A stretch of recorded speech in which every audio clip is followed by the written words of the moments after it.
And last video में हम लोगों ने डिस्कस किया था कि हमारे पास एक्यूरेसी और प्रेसिजन का क्या मीनिंग होता है, सिग्निफिकेंस फिगर्स क्या होते हैं और सिग्निफिकेंट फिगर्स का कैलकुलेशन हम किस तरीके से करते हैं, चाहे एडिशन हो या सब्सट्रैक्शन हो। आज हम लोग डिस्कस करेंगे कि लॉ ऑफ केमिकल कॉम्बिनेशंस क्या होते हैं, यानी कि जब दो और दो से ज़्यादा एलिमेंट्स कंबाइंड होते हैं तो एक कंपाउंड का फॉर्मेशन होता है। अब वो कंपाउंड का फॉर्मेशन किसके अकॉर्डिंग होता है वो हम लोगों ने समझना है। तो the next topic is laws of chemical combination. The combination of elements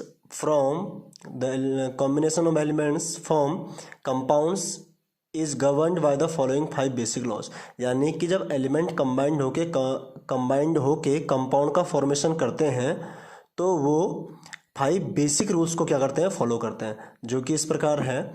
law of conservation of mass, law of definite proportions, law of multiple proportions, Gay Lussac law of gases volumes and Avogadro law. The first point is law of conservation of मास।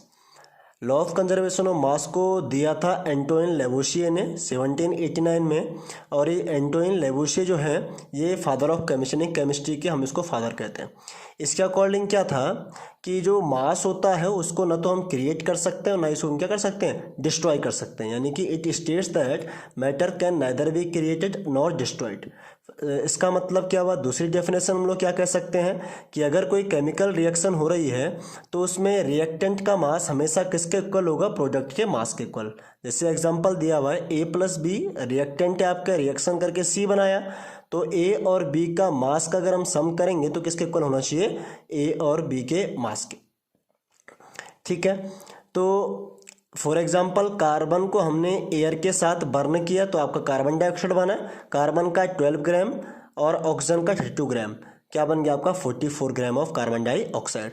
तो अगर आप reactant carbon और oxygen के मास को add करेंगे तो 44 हो रहा है और CO2 का मास भी कितना हो रहा है, 44।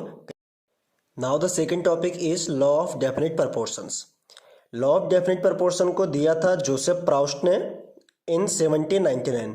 According to this law, a chemical compound, no matter from which source it is obtained, always contain the same element combined together in the same definite proportion by mass. इसका मतलब क्या हुआ सिंपल फॉर्म में कि एक compound चाहे किसी भी सोर्स से आपके पास प्राप्त हो रहा है उसमें हमेशा एलिमेंट सेम ही होंगे और उन एलिमेंट का रेशियो भी क्या होगा, डेफिनेट होगा। जैसे हमने 18 ग्राम ऑफ वाटर को लिया तो 18 ग्राम ऑफ वाटर में 2 ग्राम आपका हाइड्रोजन और 16 ग्राम के आपका ऑक्सीजन।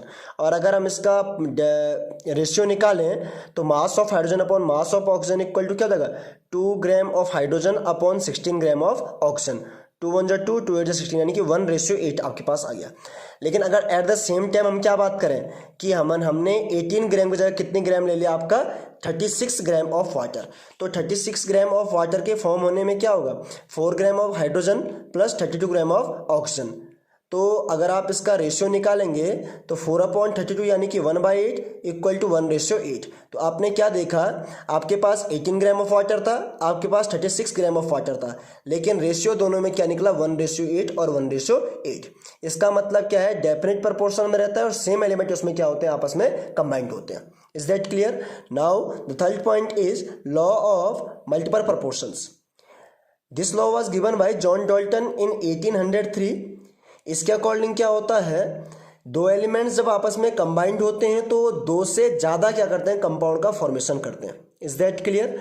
और उन कंपाउंड्स के फॉर्मेशन में एक एलिमेंट जिसका फिक्स्ड मास होता है वो दूसरे एलिमेंट के साथ क्या करता है, कंबाइंड करता है। Is that clear? तो एक का मास तो रहता है फिक्स और दूसरे एलिमेंट का मास क्या रहता है, डिफरेंट रहता है। तो जो दूसरा एलिमेंट जो डिफरेंट मास वाला होता है वो क्या रहता है, से स्मॉल होल नंबर के रेशियो में प्रेजेंट रहता है। फॉर एग्जांपल हाइड्रोजन और ऑक्सीजन आपस में कंबाइंड हुए तो क्या बना, वाटर। तो हाइड्रोजन का 2 ग्राम, ऑक्सीजन का 16 ग्राम, क्या बन गया आपके पास, वाटर का 18 ग्राम। हाइड्रोजन और ऑक्सीजन को अगर हम कंबाइन करेंगे तो हाइड्रोजन परऑक्साइड यानी कि H2O2 का फॉर्मेशन होगा। 2 gram hydrogen, 32 gram of oxygen and 34 gram of hydrogen peroxide. इसमें आप क्या देख रहे हो, हाइड्रोजन का मास तो फिक्स है लेकिन ऑक्सीजन का मास क्या है, डिफरेंट है, ऊपर 16 और नीचे 32। और ये डिफरेंट मासेस क्या होते हैं, आपस में एक स्मॉल होल नंबर के रेशियो में प्रेजेंट रहते हैं। Is that clear?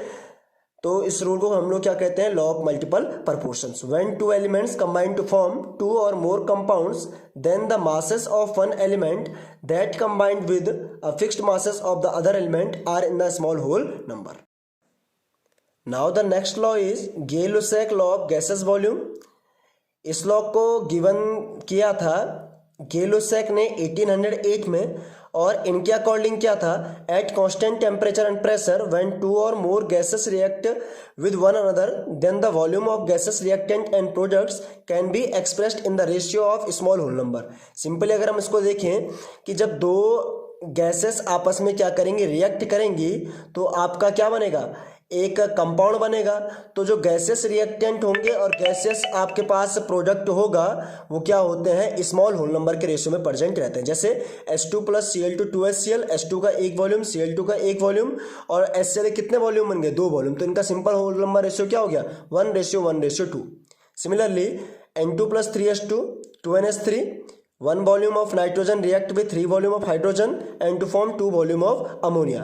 It means that they are present in a simple whole number ratio 1:3:2. Now the last point is Avogadro law. Avogadro law को 1811 में दिया था एवोगैड्रो ने। इसके अकॉर्डिंगली सिंपली क्या है कि कांस्टेंट टेम्परेचर एंड प्रेशर पे जितना गैस का वॉल्यूम होगा वो डायरेक्टली प्रोपोर्शनल होता है number of moles of gas. Is that clear? तो V is directly proportional to N, V equal to K into N। K आपके पास प्रोपोर्शनलिटी कांस्टेंट है इंटू N। हमने क्या किया, N को ला दिया V के अपॉन में, V upon N equal to K। और हम लोग अगर डिफरेंट गैसेस की बात करें तो V1 गैसेस के लिए N1 नंबर ऑफ मोल्स और V2 गैसेस के लिए N2 number of moles, that is V1 upon N1 equal to V2 upon N2। Is that clear? ये आपका N2 यहाँ पे हो जाएगा।